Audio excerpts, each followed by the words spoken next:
Welcome back. Snurdly, you have to snap your fingers and do the step. And you can do it, if you'd like, all by yourself. Baby girl, what's your name? Let me talk to you. Let me buy you a drink.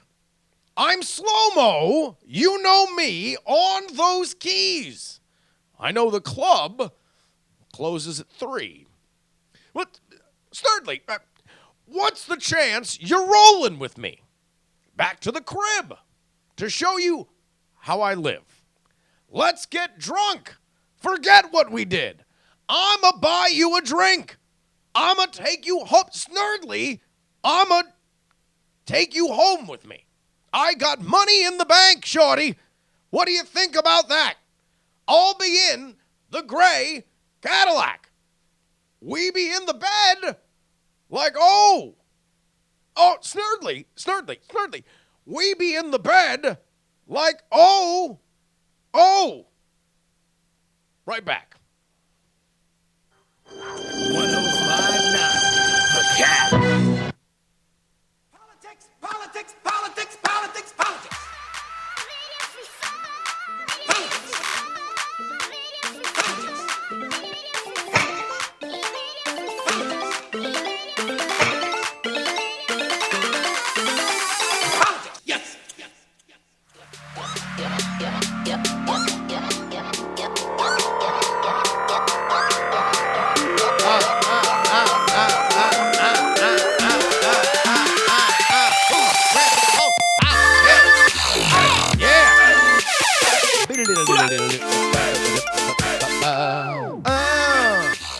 Welcome, everybody, to the Politics Show. My name is Justin Robert Young. Sorry, we are a day late. Hopefully, we will not be $1 short on this version of the program. Had a little illness that I had to deal with, so I am back. I'm recovered.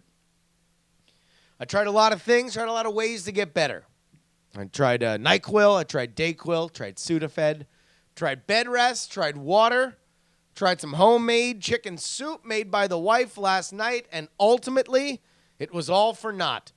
I just sat down and in a fit of Vince McMahon-like self-determination, I just willed myself to not be sick, and God damn it, did I not wake up this morning with not a hint of sickness. I don't want to get too Alex Jones here. When I don't want to be sick, I'm not sick. I'm not sick. I looked sickness right in the eye and I said, you goddamn son of a... I'm sorry for cursing. I know we got a lot of Christian affiliates, but I look mucus right in its face and I say, I'm going to punch you right in the dick. I'm sorry. I'm sorry for cursing at my own illness. I know... whenever I'm doing a lot of push-ups, I get really excited. But when I look at my high fever, I said, I will scissor kick you in the cut. I'm sorry for cursing. I'm just so goddamn... I'm sorry for cursing about being sorry for cursing. I'm sorry to everybody. All right. Welcome. We got a lot to talk about. Donald Trump's presidency turned 100 days. Happy 100 days to you. We've got a great development out there in the surprise Korean election. We've got an update to our Campaign Chaos Book Club. We've got a French pole dance as well as your emails. But let's start with the big news. And that is Donald Trump's first 100 days coming and going. Now, there's a couple ways that we can look at this. And really, however you're going to look at this is probably informed by your feeling on Donald Trump, right? As is anything. But in general, 100 days is an unofficial mile marker of when you come into the presidency, and theoretically there's a honeymoon period. There is a feeling out period, especially considering that Donald Trump's party, the Republicans, are in control of all three major branches that pass legislation, right? White House, Congress, or White House, Senate, House of Representatives. Republicans got them all three of them.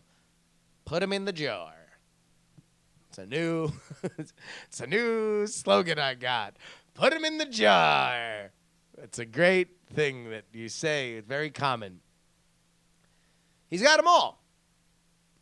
So while everybody's all high on life, basking in the glory, and, in general, whenever there's a big election, especially in the House and the Senate, there's a lot of new blood. You got to figure out where all the rookies lie, right? Who's making alliances with who? Now that these people left, how will these people fall? Who made promises to do certain things? Who didn't make promises? Basically, it's kind of like Tetris. Past 100 days, there's a lot less settling. A lot of things can change. A lot of people can be cajoled. People can vote for things or not vote for things, support for things that they didn't support before. Yada, yada, yada, bling, blong, bloom. But in general, these are the beginning days, kind of like high school. When you first come into high school, you got to figure out where you're sitting at the lunch table. You with the goths, you with the jocks, you with the kids that, share different subreddits that involve anime porn, whatever. Those are probably the goths too. In general, you are going to see kind of just a lot of shuffling around. And so theoretically, a strong-willed executive branch and a president can be judged on how well they do when people are not necessarily inclined to oppose you. Now, that's the general overview of it. Obviously, like Donald Trump, nothing is normal because he's not normal. We're not going to normalize him. No, this isn't about that. He's the first person who's been elected that hasn't had previous governmental experience or military experience. That shit just ain't never happened before. Sorry for cursing. I just want to have that on my board. I just want to have Alex Jones saying, I'm sorry for cursing on my board at all times.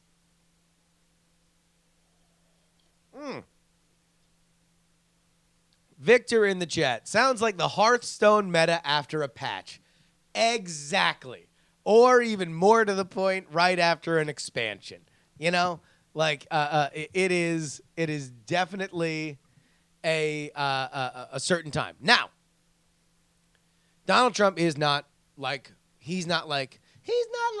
most girls. Not only is he somebody without the kind of built-in Rolodex that would normally make the first 100 days a little bit easier to deal with, he is also still fairly disliked amongst his own party. There's an element of his own party that is like, hey, listen, we're going to be in a very weird position where here's what we're going to try to do for the next 4 years. We're going to try and do everything that we can still run for re-election on, with the idea being that we're probably going to lose control of one or both of these chambers within the next 2 to 4 years. And there's probably going to be, that's just a wave, coming within the next 2 to 4 years. There's going to be a reckoning because Donald Trump right now, they're going to look at those numbers and say Donald Trump's unpopular. So, despite the fact that Donald Trump has proven anti-gravity for polls up till this point, they're going to do what they've always known, and that is just to survive. I mean, to be a politician is really just to survive. So what should have we expected with Trump's 100 days? In general, I would say probably very little. Just because, again, he doesn't have the names and numbers of people. He is still forging the relationships that he's going to build. It's not like it was somebody like Marco Rubio coming in or Hillary Clinton or Ted Cruz for that matter. Well, Ted Cruz would be a little bit different because everybody hates him. They know him, but they hate him. Hillary Clinton and Marco Rubio would be people that generally senators and representatives understand and could deal with. Nobody really knows what to deal with Trump. Whatever way that you look at with him, because he's never come close to it before. He might know some of these people personally, but he doesn't generally have a working relationship. But that is, of course, at odds with what Donald Trump told us he was going to do, which was, hold on, let me go ahead and look this one up. Everything.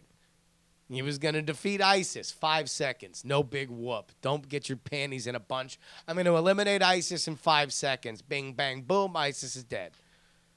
I'm going to ban Muslims from countries where we can't do proper vetting. Ba, ba, ba. Come on, man. I don't know why all you people think it's all so hard, man. I'm going to roll in there. We're done. I'm going to repeal and eliminate all of the illegal executive orders put forth by Obama. Ba, ba, ba. Sign the check, baby. Trump's in town. And, of course, he was going to repeal and replace Obamacare. I don't know why y'all thought that was so hard. Oh, also, China currency manipulator. Sorry. Hey, China, Trump calling, quit manipulating my currency before I manipulate myself on your face, papa. That was the idea. I mean, that's not exactly what he said, right? But it's basically what he said. And if you look at it based on his contract for America that he put out, then yeah, there ain't a lot of that stuff that's been done. Now, obviously, there's going to be a lot of folks, and obviously those who hate Trump, didn't vote for Trump, don't like Trump, that are going to, find Schadenfreude in that. They're going to find that big old German word in the fact that he did not do everything that he said. In fact, he did not do most things.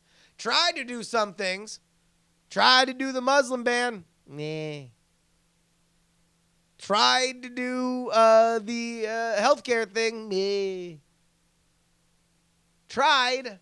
Couldn't do it. Tried to do it. Couldn't do it. But for everybody that wants to muttly laugh through this, I would caution you guys that in the same way that it's funny that Donald Trump with so little preparation, and I don't mean preparation like he didn't do his homework, I mean life preparation. Like he ain't never held governmental office, right? Didn't run for mayor, he didn't run for governor, he didn't run for senator, he ran for president, went right to the top.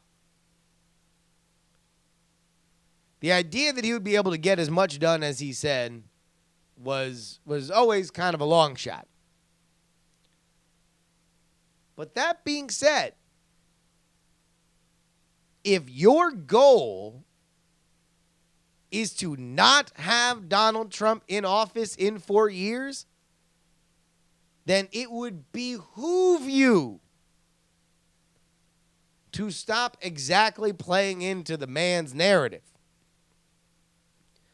Because this might not seem clear right now, but him making braggadocious, insane claims and then falling short of them sets himself up for success if he's able to do it at all. I'll walk you through that one. So let's say I were to say right now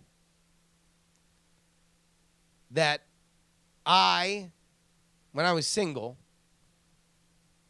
that I am going to have sex with Jennifer Lawrence tomorrow. Today is April 27th. On April 28th, I will have sex with Jennifer Lawrence. Do you know Jennifer Lawrence? No. Do you even know where she is? No. Do you have her number? No. Do you have mutual friends? No. All right?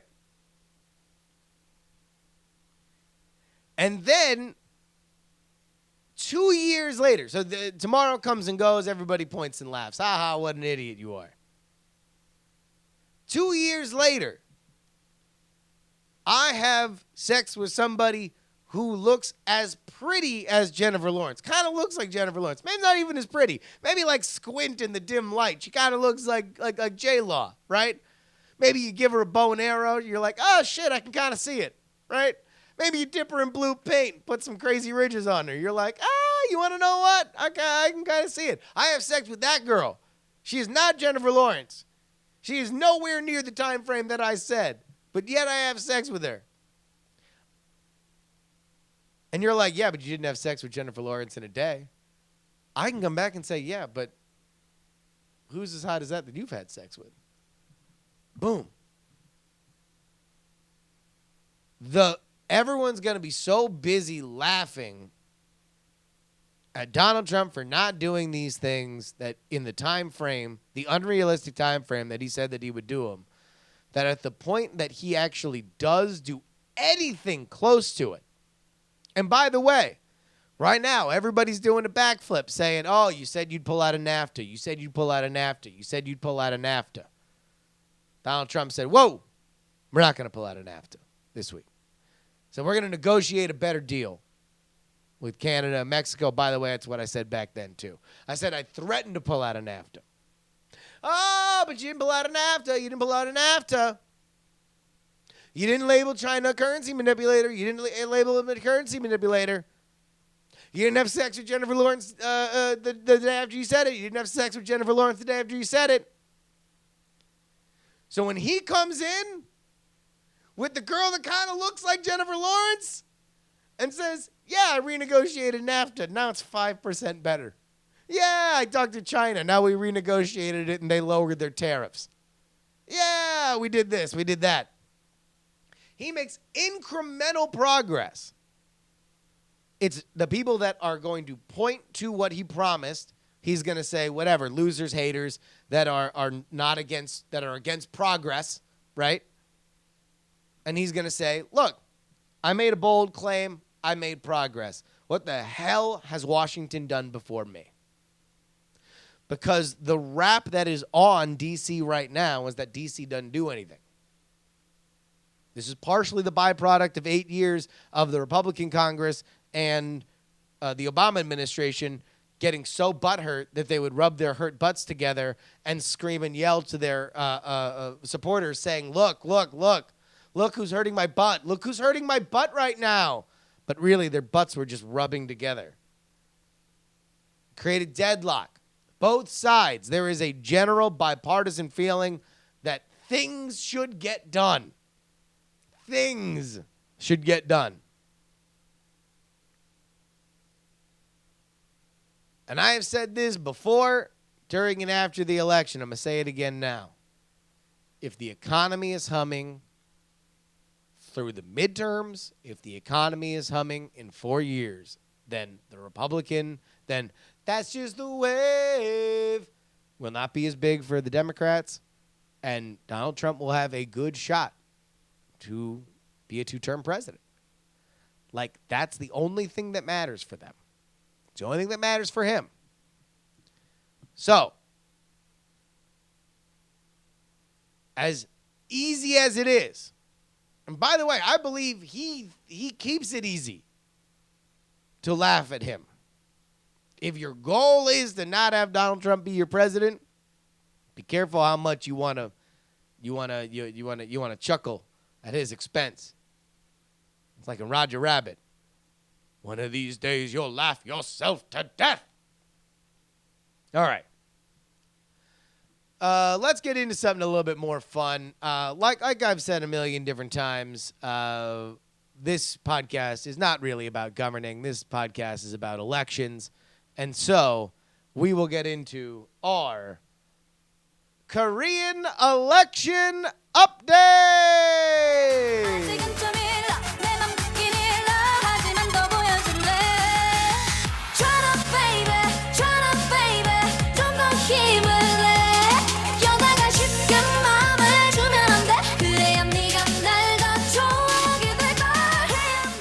Now, I do not play Twice's Cheer Up for random K-pop sensation purposes. Rather, I'm playing this song that you may or may not have heard because it has been co-opted by not one, but two of the leading candidates for president. Because, by the way, while we've been sleeping, the Korean presidential election has turned into a who can skateboard with a backwards hat the best contest. One of the presidential candidates released a StarCraft map, which was just basically a StarCraft map with his name spelled out in rocks in the middle of it. And this week, not one, but two candidates decided that they were going to release their own version of the song that I just played. On May 9th, South Korea will vote for a new president, and two of their candidates are using Twice's Cheer Up to campaign, but with their own lyrics. These two candidates are frontrunner Moon Jae-in of the Democratic Party and Yoo Soon-min of the Baron Party. I'm not going to lie to you. I don't know which one of these is which, but here's the first one. 더 바빠 비오 1번 문재인과 함께 하면 가능 일자리도 내 집 마련 이젠 희망 있어 비오 1번 문재인과 함께 하면 가능 결혼도 해보고 내 아이도 낳고 살까 기대되긴 하고 우리 가족 행복 가능할 것 같아 I really can't tell what they're saying, obviously. But they seem like they are like showing facts and figures of these one of these candidates. Here's the chorus. Here we go.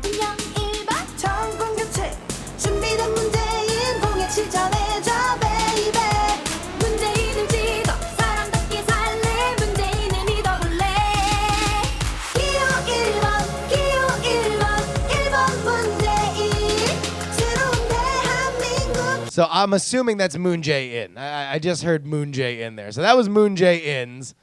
And by the way, yeah, these are not, it says here in the story, these are not 15 or 30-second jingles. They remade the whole song. The whole song is totally rewritten with facts and figures. I'm trying to see whether or not there are any, there's any English translation, but I don't think that there are. Here we go. Here is what I assume is Yoo Soon-min's version.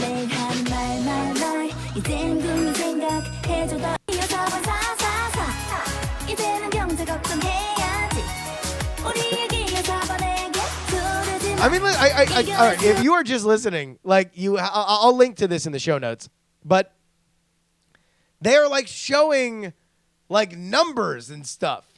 Like these are, I assume that these are like campaign issues. That they're like, a 4% increase in small business will be promised by Yoo Soon-min, who, by the way, comes from the party that splintered off from disgraced former president Park Geun-hye's party. So he's probably like, please forget her that she was in a fucking cult. I'm sorry for cursing. Okay, here we go. This is the chorus of his version.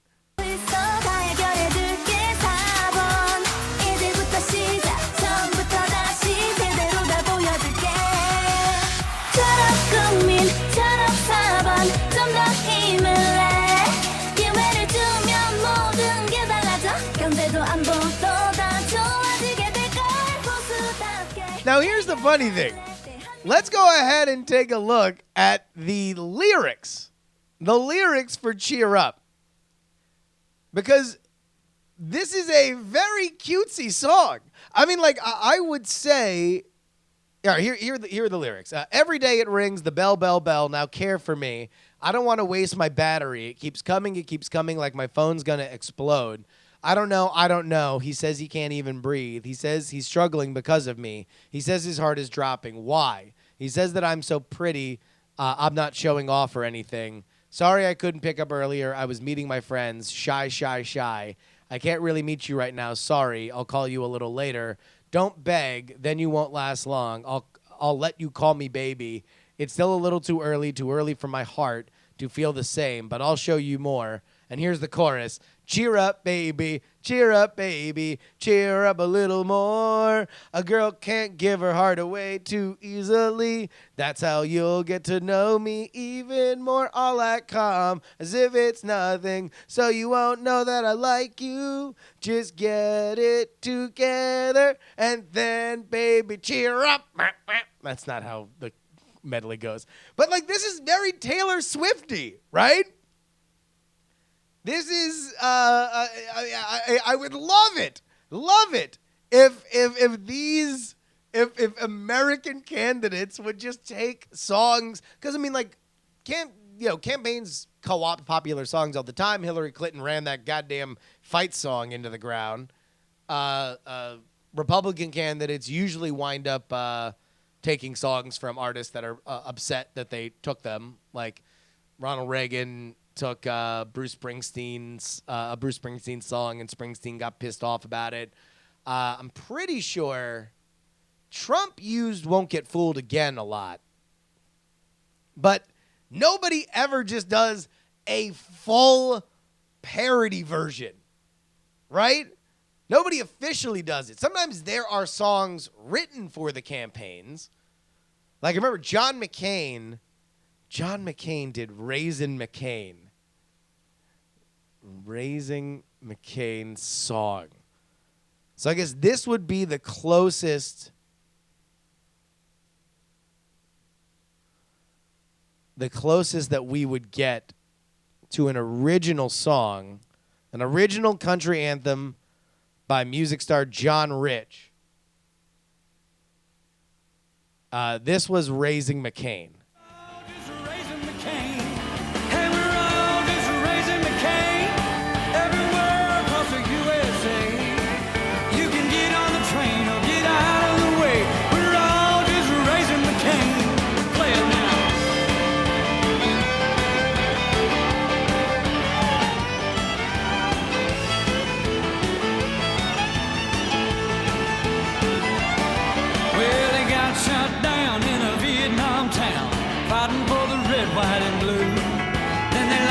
He got shot down in a Vietnam town. I mean, listen, man, it's really hard. It's hard to work in those Wikipedia beats and still actually do a song. Well, he got shot down in a Vietnam town. Oh, my God. So, but even then, it's not like, because like John Rich doesn't have a song called Raising Cain, right? John Rich, Raising Cain. Because that would be the way to do it. No, it's just Raising McCain. Like, no one, oh my God, I would love it. Guys, send me theyoungamerican@gmail.com. Theyoungamerican@gmail.com. Send me songs, parody songs, just titles. Let's just do titles of popular songs that campaigns could have taken. But also, isn't it weird that the two frontrunners took the exact same song? That would be like if both both of the John or Donald Trump and Hillary Clinton had both seized on, Katy Perry's Roar, right? And it was all just like different versions of, he was a business developer in New York, and then he felt the pull of old Lady Liberty. And then Hillary Clinton was like, she wears pantsuits and she's the best. Like, there's, if they had both taken, oh God, now all I want to do is see this. Oh God, why isn't this happening right now? I'm so fired up. Folks, if you're really fired up, I got a couple things that you can do. Number one, you can head on over to our Patreon, patreon.com/JURY. That is where you can support the show. If you like this show, then congratulations. You have good taste. Number two, you can support it by donating to our Patreon. That is patreon.com/JURY. If you do, here's what happens. You not only, of course, get this show, you also get the jury show, and you support a rad community. I'll tell you what, with a lot of our other shows, we're doing Discord rewards. I'd be curious if you guys would be interested in getting a Discord for this community so you guys could continue to talk and share political links when I'm not talking. That'd be cool. I would like that. If you would like that, then holler at me or just go ahead and donate to the Patreon. Patreon.com/JURY. And by The Contender, the Game of Presidential Debate.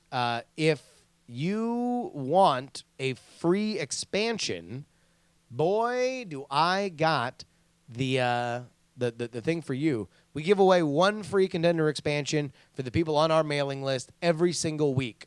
You can sign up now, bit.ly/Contender Games. That is capital C in Contender, capital G in Games. bit.ly/capital C Contender, capital G Games. And, of course, you can always buy the game at thecontender.us. Our winner this week is R.B. Willis. So go ahead and check your email for more information on which Contender expansion you would like. Giving you guys' choice. All you got to do is sign up for the mailing list. bit.ly/Contender Games. Bernie Sanders could use Give Me Some Money by Spinal Tap. Give me some money.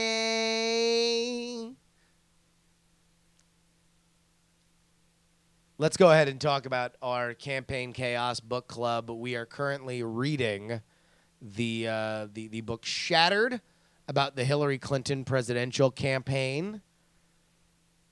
And I am, let's see, how far am I?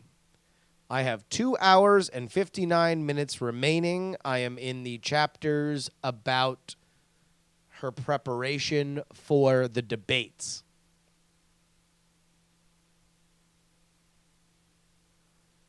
So, I want to save a lot of my thoughts about the book for our big special episode. We are going to do a special episode for it. Where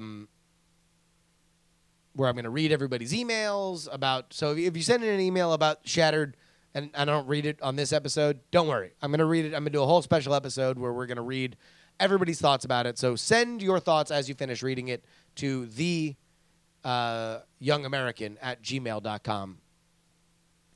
But I got a few tweets and emails about the book already. And I wanted to, in general, kind of have a discussion about what you guys expect from these books. Because I can explain what I expect. And I'm curious. And there ain't no right or wrong answer to this. I'm just curious. So, in general, what I expect from these books are a running diary of sorts for the inner workings of these campaigns.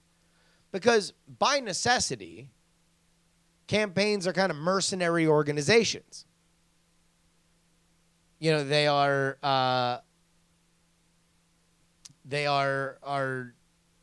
quite simply a bunch of strangers. Some of them have allegiances. Many of them are brought there by ideology. But by and large, you are assembling pieces that you think can work because things have to spin up quickly for not a lot of money and be maximum effectiveness.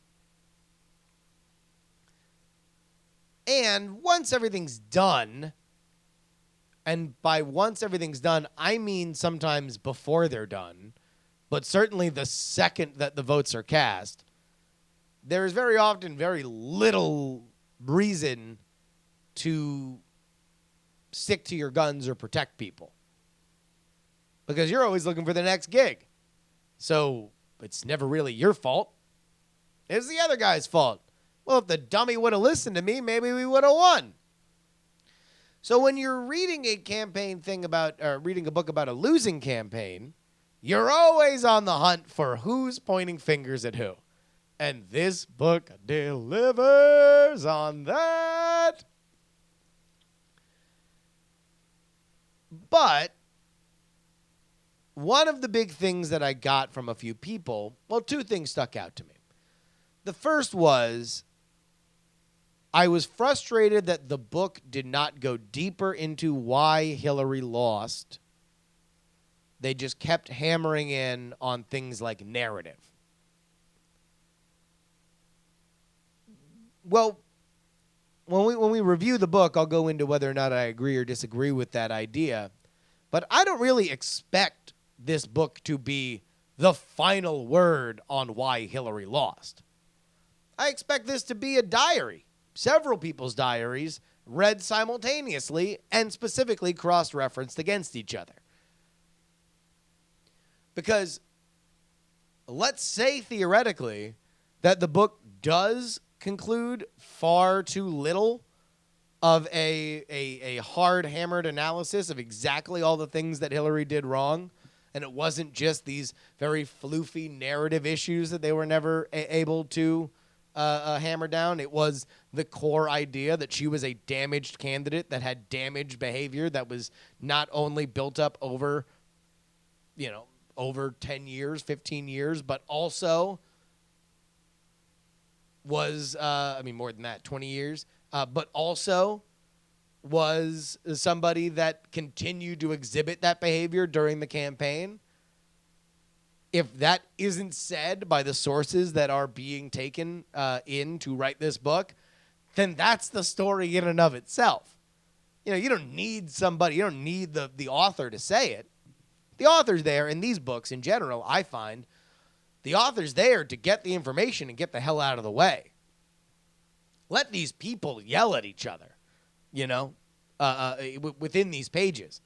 I want to hear Robbie Mook and John Podesta screaming at each other with no interpretation, personally. That's what I want. Because I want to know what was going through their minds. Because I know how I watched the campaign. And what I don't know is what they thought. What they thought was happening when they were making the decisions that they were making them. So that's my opinion. Do these books go into why the candidate lost? They go into why the people who were running the campaign think they lost. And that, to me, is good enough for me.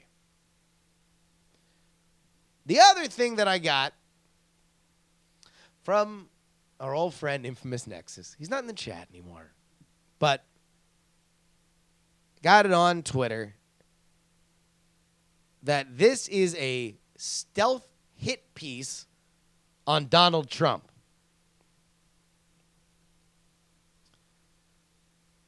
To which I kind of have to agree. I don't know how stealthy it is. I'll agree with hit piece. The book is almost entirely sourced by people who worked for and on the Hillary Clinton campaign. So I don't quite know where there's going to be a lot of you want to know what? When you think about it, Donald Trump really isn't that bad. Where you're going to get a lot of that. I mean, they call him a xenophobe and a bigot and a bully and an asshole. That's what they thought. I don't want them to lie about it. I don't want them to dilute it so it can be fair and even. This ain't that book. Now, I have yet to read a book that is specifically focused on the other side of the race. I think there might be a little bit more of a regulator that you would need to put on some of that to fully understand the Trump campaign. But for a book about the Hillary Clinton campaign, I don't know what anybody else would expect than for a bunch of people taking mad dumps on that guy. They hated him. And for a lot of these people, Trump ruined their career. Career. Over. Done. Finado. You lost to Donald Trump while you were in a leadership position and you had a 7-point lead going into the election. You done, dog. You are never going to hold a position that high again. You go ahead and hit the bricks with all the folks from Hillary's 2008 campaign, Kerry's campaign, you're going to be writing for Hollywood like the homie who ran Mitt Romney's campaign. Like, it is over, dog. Done. So I don't know what anybody else would think, but when the reporter sits down with you at a Pete's Coffee and wants to get all the dirt, I don't know how positive you would be feeling about the person that ended your campaign and the ways that he got elected. But I'm curious. I mean, like, here's what I want. I want the inner monologues of everybody that was running the campaign. I want their diaries, and I want their diaries to yell at each other. Do you guys want the textbook? Do you want the final word? Do you want the omniscient God's eye view of the campaign? Because I don't. That also is informed by the fact that I don't think that that's possible. I think that that's not possible. I think that you're always going to be reliant on sources, and your sources are always going to have biases. So I would rather get the big bias-filled, warts and all diaries, grudge match than this larger idea. But I'm curious, and we will talk about that when we get into the campaign. But in the meantime, we had an election out in France since the last time that we did this podcast. Happened over the weekend, but that means because twice is nice in the land of gay Paris that we have one more election, which means, oh hell yeah, that we got a runoff, a heads-up election, ladies and gentlemen, for the second time in 2 weeks. This is a French. Get on the floor if you got that booty.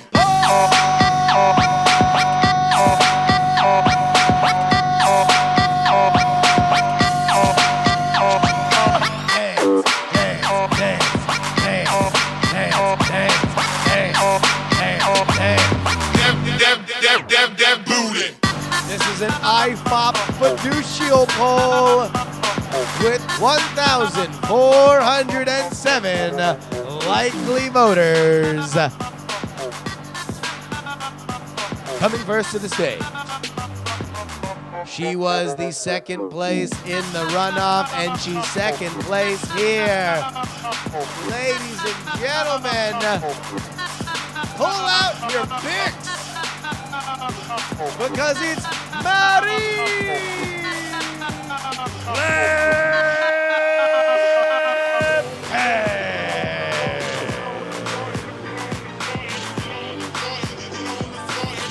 But your headliner with 60.5% of the vote, it is the one, the only. Can't find his first name. Macron! Emmanuel Macron!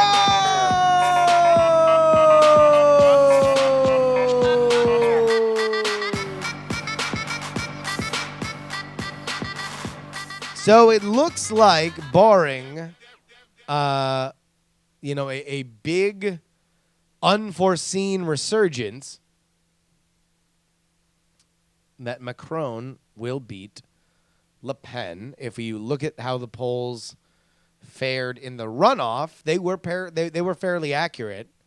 In fact, Le Pen underperformed her polls.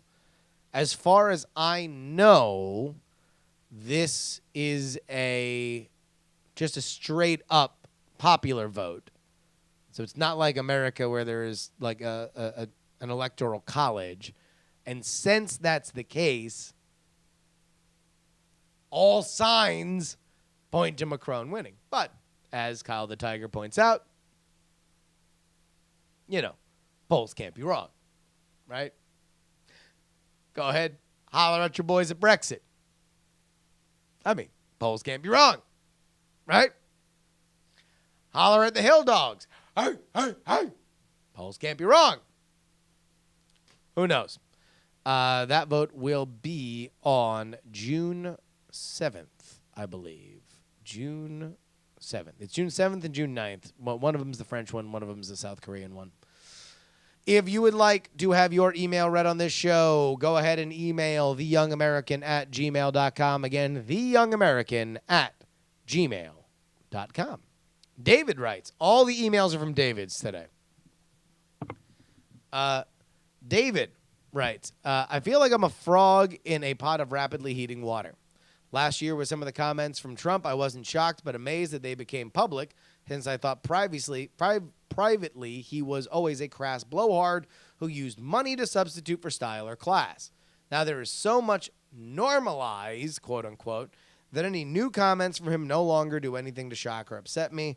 I just expect craziness now and wonder what will it take for him to do anything but annoy me. Got me, man. I mean, I think that too much was put on the idea that what Donald Trump revealed, in my opinion, was that the base electorate thought that the presidency at its core was too highly revered. And that much like Bill Clinton before him, people enjoyed a little, Bill Clinton was a little bit of a rascal, right? Donald Trump's kind of a boorish, wiener penis. Like, that's kind of his style. His style is like, listen, I'm going to curse. I'm going to call people's wives names. Like, I'm going to break all these kind of rules of decorum because things are too important. We don't need to follow these courtly laws of order and everything. Let's just get to the business. Let me talk turkey. So he was rewarded for that, and I don't think he's ever going to stop doing it. I think that now there's a little bit less of an incentive for him to be a bomb thrower, just because now theoretically he's on the same team with both parties. Everyone's just the American government. He's not running against anybody. But, it's the reason why today he went hard on the Democrats for threatening to shut the government down. Because these are the issues that he likes the most. Ones where he can draw a line in the sand and throw nuclear weapons over the line in the sand. Might be a bad metaphor. Chris writes, this might be a dumb question. Am I missing something? But can you explain the importance of the presidential first 100 days in office that the media talks about? Why not 90 days? Why not 60 days? You want to know what? Let's go ahead and just all together. Because I know it was a specific president that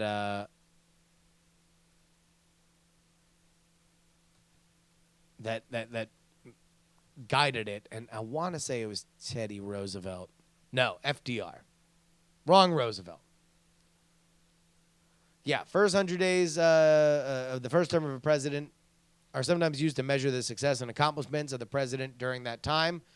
And the president's power and influence are at its greatest. The term was coined on July 24th, 1933 by U.S. President FDR, although he was referring to the 100-day session of the 73rd United States Congress between March 9th and June 17th, rather than the first 100 days of his administration.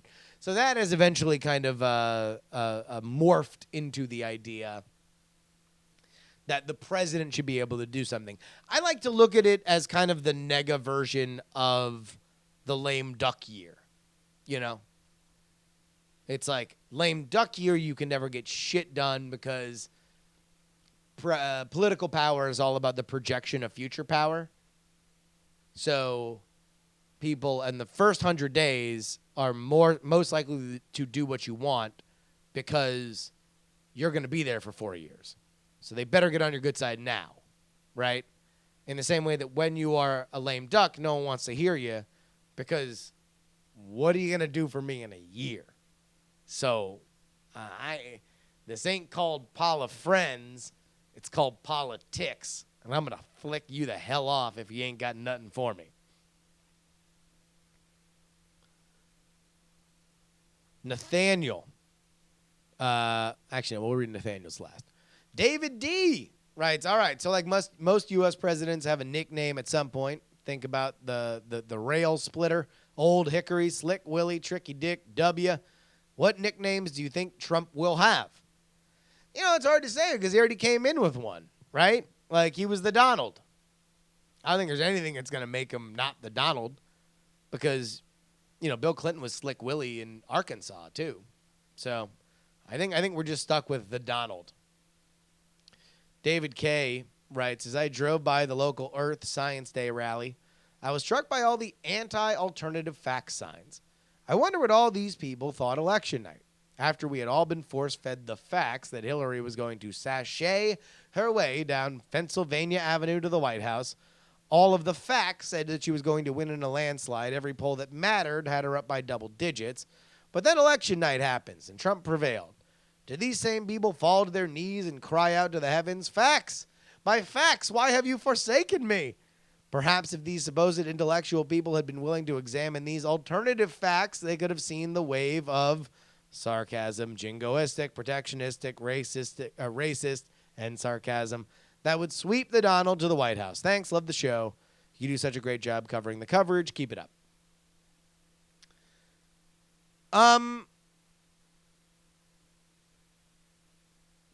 You know, it's the reason why I just have such a problem with the whole, like, facts, alternative facts thing. It just, to me, is such a circle jerk. You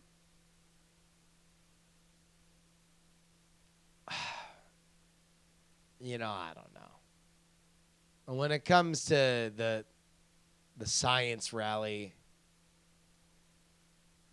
you know, it's hard, you know, because I can understand, listen, Donald Trump does not believe in, you know, our government taking steps to correct climate change. That's a thing. He can be hit by people that were marching out there as anti-science for that. But he also talked to an astronaut and said that he wanted somebody on Mars in like 2 years. And so when I'm watching CNN and I'm seeing people saying like, oh, well, we need a president, a science-based president like John F. Kennedy, who through ingenuity and forthrightness put a man on the moon by way of government fiat, like, it seems like on space that dude wants to put people in space in places where they ain't never been before. So, like, I'm all for yay science in general, and this goes far beyond politics. I kind of have a problem with this, the church of science, as it were, science as a personality. I don't know if I really caught into that, because to me, you know, science is a religion. Science isn't a personality. And a religion's something that you have that guides your life. People that are religion as a personality kind of bother me as well. So, yeah, I don't know. I mean, I'm just going to say things that'll get me in trouble. Nathaniel writes, basically the gist, okay, so he's writing about a local issue. Basically, the gist of this is that our state legislator voted to give Comcast $45 million. This is the state of Tennessee.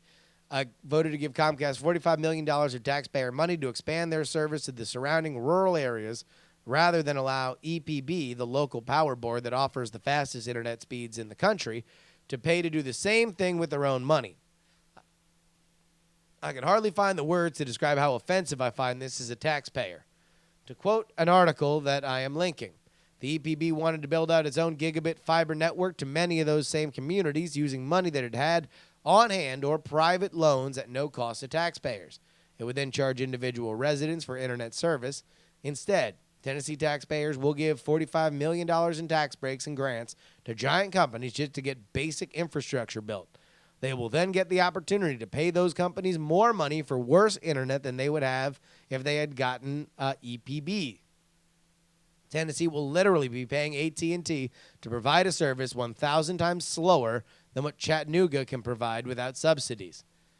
This is the Nathaniel writing in again. I have fiber internet from EPB, and I couldn't be happier with it.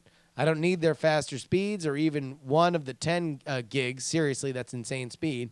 But my connection gives me 100 megabytes up and 100 down all day, even during peak hours. Just like it says on the tin, verified by various speed tests. They don't have any data caps or throttling or any other frustrating practices that Comcast is known for, and they have been vocal about supporting net neutrality. I've had Comcast in this area as well. They charge significantly more for an advertised 10 megabits, which in my experience feels more like 3 to 7. Comcast already engages in some fairly shady business practices, in my opinion, to compete with EPB locally. For example, the majority of apartment complexes in the area have agreements with Comcast that don't allow their residents to get internet from anywhere else. Sorry for the lengthy email, just thought you might have some input on the issue. Man, I agree.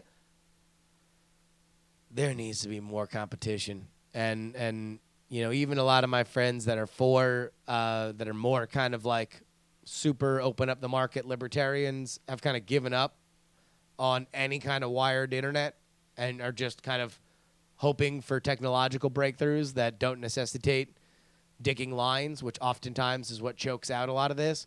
Because ultimately, Comcast got lobbyists in state legislatures.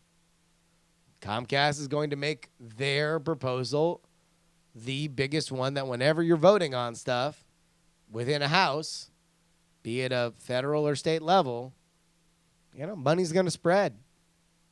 So, yeah, my official analysis is it sucks. But at the end of the day, you know, there might be just one thing that we can all remember. You know, whether or not your internet is good or bad. You know, maybe if Comcast were to just kind of change this to their theme song.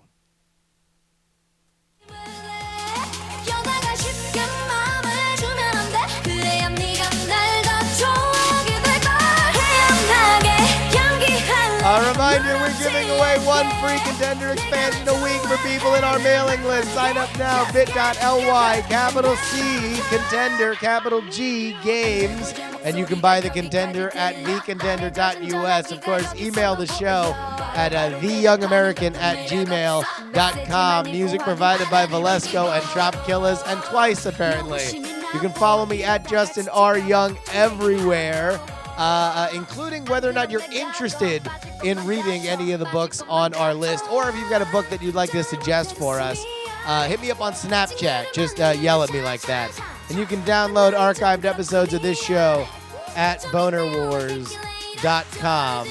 Ladies and gentlemen, a reminder, some shows talk about politics, others talk about politics, some still talk about politics. This is the only show that talks about all three. We'll talk to you later.